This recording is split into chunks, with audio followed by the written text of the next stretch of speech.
So I got an email from Netflix a couple days ago telling me that they were throwing down the hammer on the password sharing, and I had to pick my family and my devices and stick to it. And everyone else who was freeloading is now dead to me.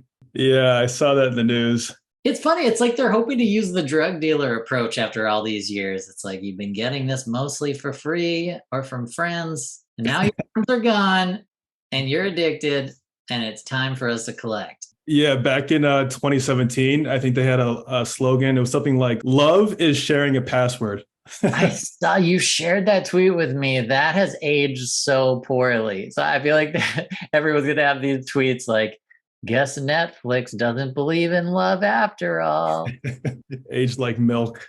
But dude, there's so much content out there. People come up to me with like, "Oh, have you seen this show? It's on ZipZap." Like, I don't know the show. I don't know the platform. I don't know the actors in it, but I'm sure it's gold. I just never heard of it. The whole conversation is them just explaining what the platform is and what the show is and why you would like it. And by the time they get through that, you could have watched 10 episodes of the show. Exactly. Yeah, it's weird because back in the day, you used to have these shows that you can like unite over. Like if you said, "Oh, have you seen The Office?" Or, be like, "Yeah." And you could talk about an episode. It would come out every week and you would talk about each show every week. But that's lost. Exactly. And I feel like, our parents and grandparents' generation, they grew up with like Super Bowl type episodes of TV, like, Right. Who Shot JR, like all these famous episodes in television history where like 70, 80 million people watch some of these finales or more, and they're never going to have it. It's so saturated, and it's funny. It's sort of like those countries where when countries get too much GDP, the people kind of gain weight and get unhealthier. It's like too much saturation of anything just makes the population complacent and gluttonous, and no one really wins. And I feel like that's what's happening with all the streamers. Yeah. Yeah. Back when there was like 5 channels, you had to have watched the same thing. As China gets more prosperous, it's a cultural thing now to leave some food on the plate and throw it away because it's more like American. That's like the rap videos over there. It's just them with leftovers still on the table. Like, couldn't finish, had too many, too Exactly. many pieces. Yeah, pouring some liquor out for the homies right here. Pouring out some extra lo mein for the homies. You never know when they're going to cancel a show. So you'll be watching a show and it's almost like you're scared to get into it because you're like, is this going to be canceled in a year? Like I was watching Cowboy Bebop, which I really liked. I know people, it actually got pretty decent ratings. And they spent a bajillion dollars on it. Like you look at it, it's CGI up the wazoo, but you really sort of get into that world. And they canceled that. Meanwhile, Velma, which got like historically low ratings, I think it was like 1.5 on IMDb and about the same on Rotten Tomatoes. They greenlit that for a second season, like while the first season, I think the first season had been out for like a week or two, and they greenlit the second season. So how do you even know when a good show is going to get greenlit? I think the problem with that is I think that it's the same thing with politics when people say like half the country thinks differently than the other half of the country. I think half of the country just has bad taste in television movies, and they're getting watched. That's why they're making 5 or 6 of these movie franchises that we can't even get past half of the first one. And maybe that's just people are watching it. The reviews are bad, but the audience somehow keeps showing up for some strange reason. Yeah, there's hate watching, which is a popular thing. But that's the I, thing. I mean, Cowboy Bebop, I've never even heard of it. So that's like another example of something that was, they spent a lot of money on. People liked it like yourself. And I never watched Dallas, but I know Who Shot JR. It's like that what you're talking about, that name recognition is just gone. I think the fact it was so expensive is part of the reason. Documentaries that are like cheaper to shoot and like comedy specials, which are cheaper to shoot, going up. So you see a ton of these things just being pumped out. Definitely. And they're also the acquisitions of these things, I think, are more common than they used to be. So for example, if I shot a comedy special on a Netflix approved camera, they might buy it, and because they Right. didn't produce it, they didn't have to put any money into that. They just have to pay one fee to have the rights and to stream it. So there's more of that where it's almost DIY content that's getting on these places because they need more content to get more subscribers. And I think that model is tricky because you can't just keep having people sign up. There's only so many people on this planet. And I think that's what they hit that wall during COVID. That's a good point. You can't make more people to watch. So, what are your thoughts personally on Netflix with the password thing? Like, do you think it's a good thing that they did it, or do you think it's not good? Well, it depends on whose perspective. So for me, I'm not going to be very happy. But when you look into the numbers, so roughly 80% of millennials share their passwords. And Netflix claimed that about 100 million households are stealing passwords right now. They're freeloaders, 100 million. And they have 22 million paid subscribers. So that's a third of everyone watching Netflix is freeloading, which means you instantly get 1/3 less load. So you have less load on your servers, which means that cost goes down. Netflix is the biggest customer of AWS, that's Amazon's cloud computing services. So they spend $27.78 million per month just on their streaming. So that comes out to roughly 324 million per year. So they're saving about 100 million if all these 100 million people just leave and never come back, which we know is false. You know they're going to leave and be like, oh, shucks, kick a rock and then like pay for Netflix. There's some portion that are going to be gone forever, but for sure, 100 million people, there's going to be, I don't know, let's make up a number, say like 30 million or so that come back, probably more, probably 60 million. The other thing is that they rolled this out in Latin America last year in selected countries. And then they moved to Canada and New Zealand. And right there, they're no dummies. Like they have the numbers. They saw it work in Latin America. And they said, okay, we're going to do this in Canada, New Zealand, and a couple other countries. It worked there. And that was in February. So they're rolling this out to everyone, I think June 30th. So they've crunched the numbers. They see they come out better. No matter how much I don't like it, they've shown it's going to work. But they've picked very nice populations generally, right. People. I mean, Americans are some of the angriest people in the planet. I mean, Canada, I feel like in Canada, they're like, oh, this is a real bummer, but I'm too nice of a person to put up a fight here, so I will just pay for this. But I think one thing that'd be interesting for me, and this is probably, I'm sure they tried to look into this data-wise, but there's got to be a sweet spot of the amount of, because you get word of mouth from freeloaders too. So right. Yes, there's all those people that are sharing the passwords, but then they're like you and I, they're talking about shows they might like and maybe making recommendations, and that could get people more interested in the show. So there's got to be this weird bell curve of like, yeah, you can't have everyone freeloading, but at a certain point, more views equal more word of mouth, which might equal some more subscribers. So I wonder if there's like some middle number where it just sort of broke even for them. Obviously, at a certain point, way too many people were getting it for free, but it'll be interesting to see, even though, all those good points about the AWS service, services and costs of that, the opportunity cost or whatever you want to call it of all the people who will not be subscribing and won't be seeing these shows and all these new shows that are going to come out. And there's going to be a dip, I bet, in a lot of streaming numbers with, instead of X million people watching a big new series, it might be a couple 100,000 less because of those drop-offs.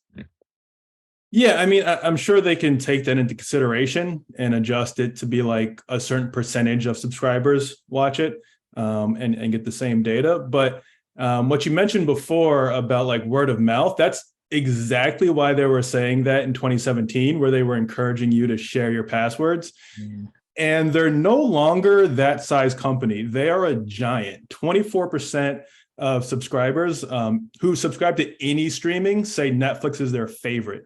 And then the next down is Amazon Prime, which is just 10%. So it's over 2 times better than the second place video streaming. And I can guarantee you, if you go on the street and say Netflix, no one's going to be like, what did you say? Are you stuttering? No, they know what Netflix is now.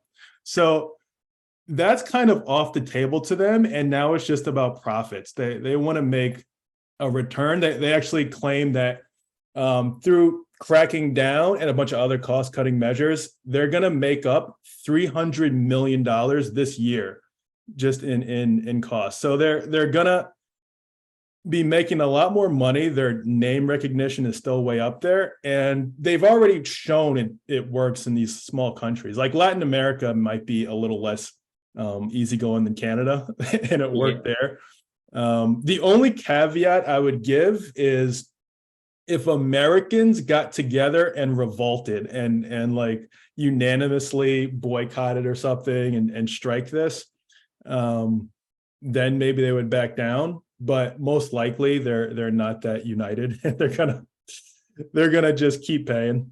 I feel like they're lucky that they were the first in the space for all that stuff, because I feel like it's sort of like a blankie for like a little kid. Like I had Netflix when it was the stupid DVDs that they mailed to you at the post office. And then I remember when they first started streaming and how House of Cards seemed so revolutionary and all of that. And I think they're lucky that people have that kind of maybe subconscious nostalgia, or just it's a habit now to have that. Because if you think of any of these other, like if, you know, we share a couple passwords on other things, and if that happened to some of these smaller streamers on that chart that you were telling me about, I think we would just say no thank you. One thing that's super funny about that chart that you found is how Stars is only 2%. Stars has been around forever, and they're just at the bottom of the heap. There's something on there, Fubo TV and Crunchyroll. I've heard of Crunchyroll, but I can't really tell you what Fubo TV is, and they are smoking Stars at the bottom of the barrel right now. It's hilarious. Yeah, Stars was big in like legacy cable TV, and they really didn't catch up for streaming. And there was one, I remember Crackle. Crackle's a thing, and now they're not even on this list. They're non-existent. Like that's the thing. Like there could be Crackle produced media that we don't know about that was gold, and that's just lost. Like, yeah, I'm sure Crackle's still around, but it's just not popping. It would be kind of funny in this, you know, like sometimes when people want to be terrible to strangers, if someone asks for directions, they'll give them the wrong directions. You know, someone stops you on the street and then you just point them in the wrong direction. I wonder if people are going to do that with TV recommendations and platforms, like, because there's so many that you can just make stuff up. Like, it'd be funny the next time someone asks, like, what do you really like on TV, Kaya? And you're like, oh, I love. So first of all, I just signed up for Record Watch. I love that platform. And there's this show called Paperclip Nanny that's just it's like so funny. And then people are just like, can't find Record Watch or Paperclip Nanny. Like, she just bends paper clips the whole episode. It's great. Gotta watch. People are pretty much addicted to video streaming, especially after the pandemic. The average American spends 3.1 hours a day streaming media. So they're not going to like go backwards. If anything, it's going to keep going up.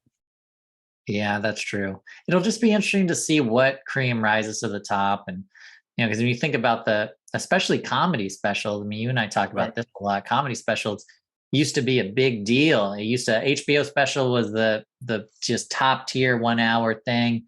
There was the Tonight Show in the 70s and 80s, and that was where you went to do your first television spot for 5 minutes as the new comic. And now there's a bunch of late night TV shows, which is great. And there's a bunch of streamers which are acquiring and producing specials, which is great, but the quality is just so different. And it's almost like there's a loss of a metric, unless it's views, I guess. But back Johnny Carson back in the day, like if you got asked to sit on the couch, you were the it comedian for like that like made or break people's careers. Exactly. They need to bring that back. Like they need to bring that back for specials. It's like, you know, they should just do that. Oh, that one's a couch. That one's the okay sign. Oh, yeah. The thumbs up. because there are a lot of specials that I think you and I would agree are just maybe generals, like they just need to come up with different names for these things. That's the thing. There's so many different platforms. You don't know how it's doing. So if you're on YouTube, you could say, "Oh, this special got this many views," and that's a metric. But if you're on Netflix, it's like we have no idea. We have no idea if that did well or not. I logged into Amazon Prime the other day. Comedians, I haven't done that in a long time. I saw comedians that I like who have specials out, and I didn't even know. Like that's got to be happening on other platforms where I'm just missing stuff that's perfectly good, just didn't know about it. On Amazon, I don't know too much about this, but they will let you host your special if it meets the tech specifications. Like you can pay Amazon to put your own. I know a comic who basically paid to have the special on Amazon, and then you're sort of gambling. If you get enough views, you get the residuals on that. But it's sort of a pay to play model too, which is crazy. Wow, I never thought of that angle. So they're getting paid by subscribers and paid by content creators. Paying for the check mark, paying for your special to be you can just buy your career now, I guess. You think that'll be good for comedy overall? I think it's always good to have a platform and more platforms. I just think, to our points earlier, you need to find ways to be able to have some quality control, because otherwise you just think you're adrift and you're only going on recommendations. I mean, I don't know if you feel this way, but whenever I go on Prime or Netflix or any of these big platforms, you just feel debilitated by the choices. It's just too many different things. And when you go to comedy, there's all these comedians, like you said, there's people you've heard of, especially you haven't heard of. There are people you have not heard of. There are all just walks of life comedically on these, and it's really hard to make a decision. Yeah, that's where AI hopefully comes into play, where the recommendation algorithms, like, oh, you liked such and such comedian, it's going to know exactly the next comedians to recommend you. And hopefully we get to a sort of platform agnostic algorithm where you can see comedians across all platforms who you would like. It would be nice if you just had a bank of money instead of the different platforms, and you could just watch stuff and get charged like 25 cents to watch a movie or whatever. Like instead of paying like 120, instead of paying like 120 a month for 8 different streaming services, it would be cool if you could just be like, oh yeah, I wanted to see that thing, but I don't want to sign up for Fubo TV. Right. That would be the ideal way to do it. If the streaming platforms find out that they do less, they do less numbers, they'll all band together and just not do that. But I think it's a great idea. I mean, the same thing happened with cable TV back in the day, where they were trying to do that, but instead they did these like package tiers. So if you wanted HBO, you had to pay for like 50 other channels you probably weren't going to watch in addition to basic cable. And then if you wanted like Encore or something else, oh yeah, that's a different package. That's a package above that one. Yeah. I know how we can do it. One of us has to become president of the United States and get the Supreme Court on our side to make all these companies state-owned television. Then we merge all the companies, and then we make it one company, and then we break it all up, and then we force people to only be their own entities, and then we can do that. It's not that hard. Love it. Yeah. What is it? A single issue candidate? Fascism On Demand is my platform for what I do. They're like, oh, what do you think about Russia? Let's talk about video streaming. Let's go to my issue here. I will tell you about Russia on my state-owned talk show, part of Fascism On Demand, coming in 2028. Maybe we can get Andrew Yang to do it next time he runs. Just put it as like universal basic television. Everyone gets a free season of a show a month. Oh, that'd be so good. Yeah, standard issue. Speaking of which, Netflix has a basic with ads subscription. Like you can watch ads and get non-HD video for some like nominal fee. So they're bringing back ads, which I never thought would happen with Netflix. Yeah, I mean, they're just trying to figure out how to make a profit with the way they did that Uber thing, where they just went after market share, but we're operating at a loss or just spending a lot of money. now they're trying to figure out how to make it back. It's pretty insane to watch. But I don't know, that's difficult. But then if you don't do ads, you have a lot of product placement, and that's always uncomfortable when they do that poorly, when they're just sitting there. It's like the climactic chase scene, and then it's like, if I take this Spindrift can and I throw it in the way of the bad guy and they trip, save the day, I can get $100,000 from Spindrift.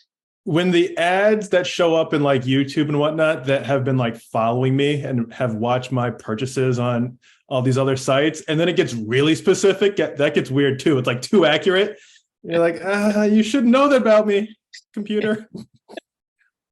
Hi, you like going to bed at 3:14 in the morning every day? Have you thought about this 3 a.m. blanket that's just wonderful for people of your body type? Which, by the way, is this weight, this height, this. And then you have to kind of concede like yes, and then buy the product, but you're angry the whole way through. Like you're pressing buy. You're like, this is not cool. So yeah, so some other stats for you to chew on. Nearly 50% of people pay for streaming services they don't use, according to Forbes.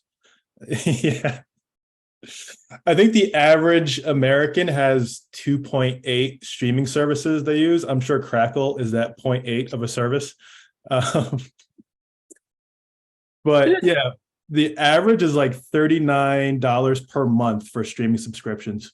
That is unbelievable. Like, I get gym memberships, but like something that you literally just sit on your couch and can watch, and you're just too lazy. People not only are too lazy to go to the gym, they're too lazy to go online and go cancel for, Crackle. So more than 50% of streamers have signed up for a streaming service with the intention of only watching one particular show. So like you said, with the gym, like people buy the gym in like January thinking they're going to go, and they go like a couple times and never go again. This is the same thing. They watch one show thinking they're going to watch more shows and then never watch again. That checks out. I've gotten gym memberships just for the water fountain before. Of course. It's a great deal. 81% of subscribers say they experience lags in their internet that directly affects their streaming quality. So this gets back to the quality of service that having 33% freeloaders on the service is going to sort of alleviate. So you're going to have a faster loading time and shorter buffer times with less freeloaders. So the quality of service goes up with less freeloaders. That'll make it easier to, when your family member reaches out and says, what happened with Netflix? And you go, well, what happened is my shows are looking good without you. Exactly. I mean, get a hobby, Dad. Go fishing, Dad. I mean, I'm sure there's some percentage of them who just screwed up their own internet, like their internet sucks at home. Sure. But definitely a portion of that is those stupid freeloaders. 35% of people who took this survey, the survey was like 4,400 something people or so, said that they would stop using Netflix if they raised their prices and got weird with the password crackdown, which makes up like 80 million subscribers that they would lose. But I really doubt those. I mean, 50% of people already don't use a service and pay for it. Yeah. How many of these people are actually going to stop using it? I mean, the second a new season of Stranger Things comes out, they're crawling back to Netflix, paying again. So I doubt they're really going to leave.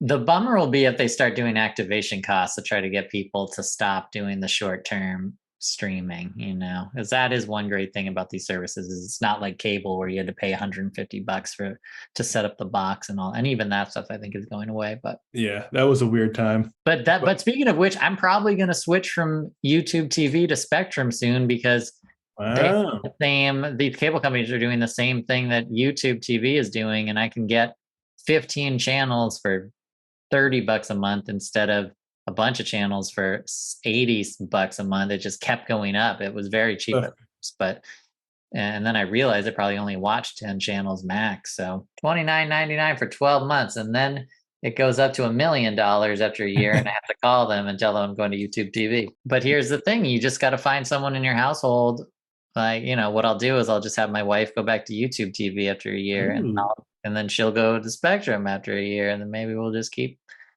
doing that. Maybe we'll get our cat to sign up for Gmail, and then our cat will have YouTube TV for a year. The other thing that Netflix has a lot of is documentaries in addition to comedy specials. There's so many you can watch a documentary on anything on these streaming platforms, like documentary of the letter B. I think I saw a documentary on the number one or the number zero. I literally, That was a good one. Yeah, that's great. That's a great one. yeah, I was enthralled, to be honest.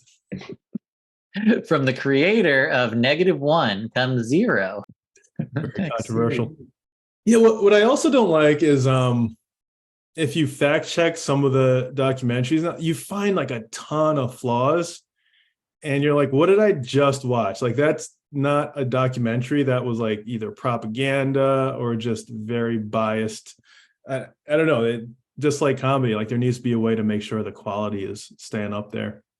Yeah, well, because filmmakers aren't subject matter experts usually. They just are interested in something. So they often don't have the background, and also they're usually very shoestring budgets, so they're not going to have much in the way of research and fact checking after the fact. It's all going to be put into the production of it, trying to sell it, bring it to festivals and all that. Yeah, and there's like vanity projects, so like a celebrity just wants to make a documentary. Exactly. I saw this YouTube video that was talking about like how easy it is to make something sound believable, and they just use all these video effects to make it sound like there was a real issue over this like toast that was stolen in the house or something like that. That's hilarious.